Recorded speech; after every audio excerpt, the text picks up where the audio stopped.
salah satu contoh adalah pemilihan kolaboratif, ya. Kita punya dalam SCL tadi yang diciptakan kerjasama antar peserta pada konsensus yang dibangun sendiri oleh anggota kelompok. Jadi konsepsinya dibangun sendiri oleh kelompoknya.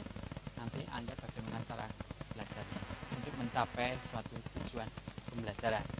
Nah, di sini memperluas wacana.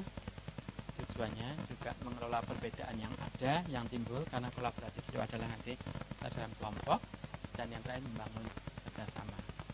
Sifatnya itu berbagi pengetahuan. Kalau namanya berbagi pengetahuan itu kan berarti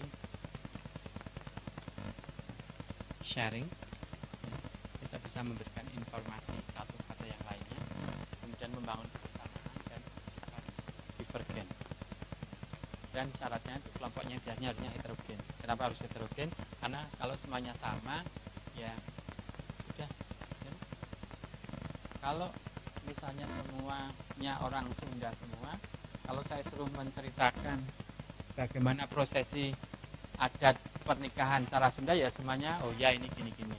Tapi kalau enggak cara bagaimana prosesi adat perkawinan, mereka semua akan mengatakan adat Sunda. Tapi kalau anggota kelompoknya ada orang Aceh, ada orang Jawa, ada orang Sunda, ada orang Bali, kalau pertanyaannya gimana ya adat perkawinan yang ada tuh mesti yang sudah ngomong oh ini harus begini, yang Jawa nanti sudah enggak, ini mesti akan ada pakai lempar sirih, kemudian oh kalau orang Minang oh ini harus ada roti buaya dan sebagainya. Itu berbeda.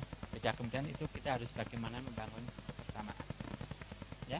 Dan kemudian intinya juga ada saling pengertian, ini penting, dan juga saling sudah ada pengalaman.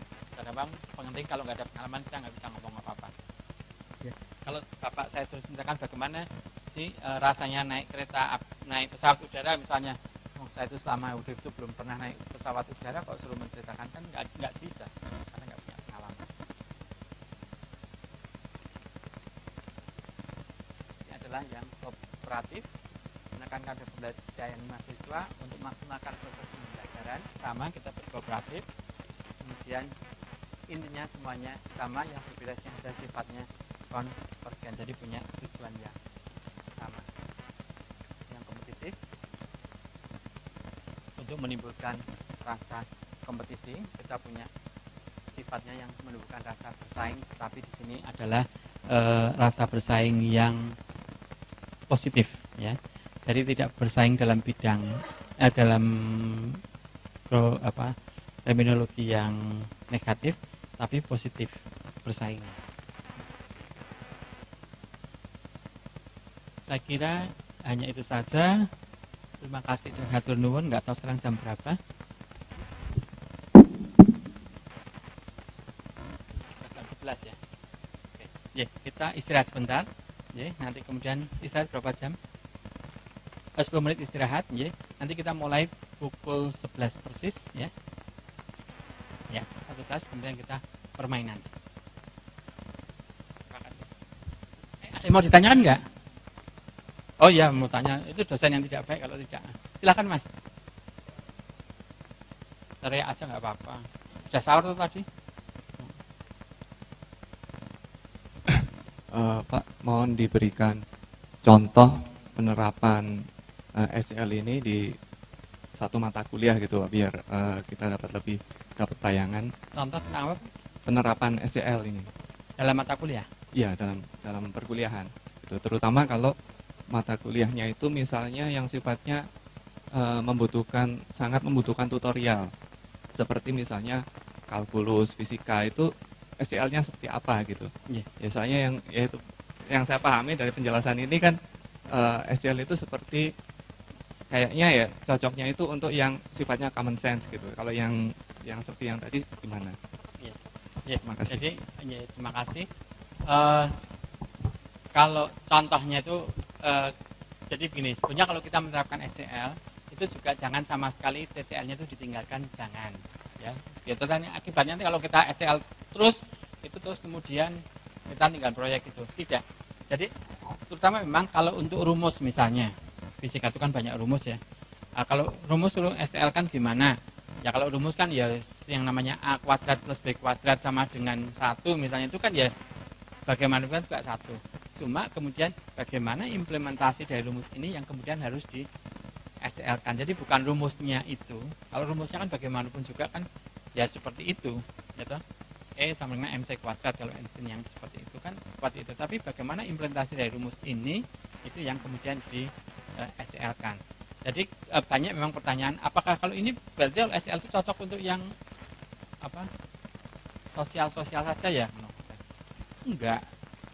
Yang eksakta, yang isinya rumus-rumus itu pun banyak sebetulnya yang bisa di SCL kan. Karena sebetulnya rumus E sama dengan MC kuadrat itu kan rumus apa itu gravitas energi ya, masa gitu. Tapi kan implementasi kan kita kan tidak hanya rumus itu, tapi bagaimana dalam kehidupan sehari-harinya itu yang kemudian bagaimana kita rangkum menjadi bentuk pembelajaran secara SCL tadi, sehingga orang nanti E sama dengan MC kuadrat itu seperti ini. Nanti Bapak bisa lihat, kita contoh langsung bermain. Nanti karena kan saya nggak bisa memberikan contoh kalau di pertanian itu seperti ini, karena saya orang pertanian, contohnya nanti tidak match dengan Bapak misalnya kan gitu. Tapi nanti dengan permainan yang bersifat umum ini, Bapak bisa, oh kayaknya metode ini tuh cocok untuk memberikan materi tentang ini gitu. Jadi nanti silahkan kita belajar, yang namanya SL kan belajar dari pengalaman. Nanti Bapak Ibu akan punya pengalaman di dalam pembelajaran di sini. Nanti Bapak Ibu bisa menggali sendiri, karena yang tahu karakteristik sifat mata kuliah yang Bapak Ibu ajarkan Bapak Ibu sendiri. Saya tidak bisa mengatakan, Mas, pakai kolaboratif saja loh, saya nggak ngerti sifatnya seperti Mas, pakai kompetitif saja, saya kan nggak menguasai. Ya. Dan nanti Bapak, kan saya yakin Bapak Ibu sudah kuasai ilmu pengetahuannya. Ya. Bagi Bapak kemudian tinggal bagaimana saya mentransfer ilmu pengetahuan ini, ya, secara SCL yang notabene tidak menyampaikan informasi, ya, bahwa Einstein adalah ilmuwan Amerika yang menemukan rumus ini, tidak lagi seperti itu. Tapi intinya bahwa nanti mahasiswa bisa mengambil sari. Jadi SCL itu biasanya mereka itu akan tahu setelah mereka menerima dengan pengetahuan awal yang mereka punyai. Nanti dia mengembangkan, oh ternyata yang dimaksud itu dengan seperti ini. Ya, jadi nanti kita sharing setelah kita melakukan praktek langsung, Pak ya. Monggo, ada lagi?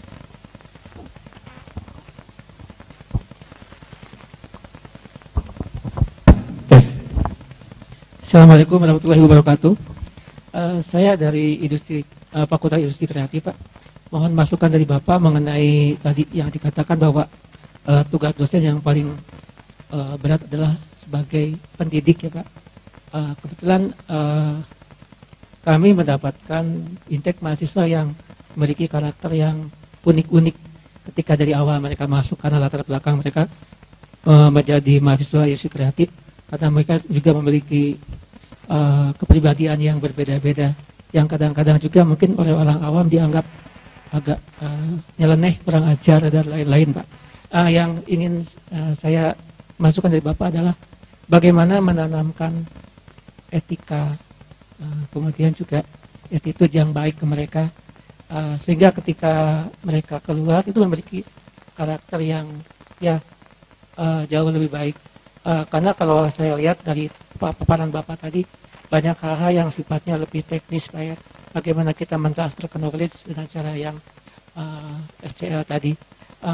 Sementara untuk menanamkan attitude dan lain, apakah tidak ada faktor lain, Pak, yang berpengaruh terhadap itu? Karena kalau saya amati, karena kebetulan saya juga banyak teman-teman yang dari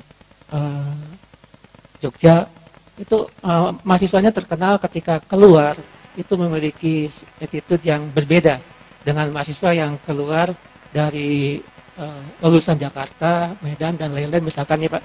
Mereka memiliki karakter yang berbeda. Dan ketika saya tanyakan pada dosen yang bersangkutan, biasa aja katanya menanamkan hal itu, mengajarnya juga biasa. Mereka tidak diajari kesopanan, kemudian tingkah laku yang baik itu di kampus enggak juga.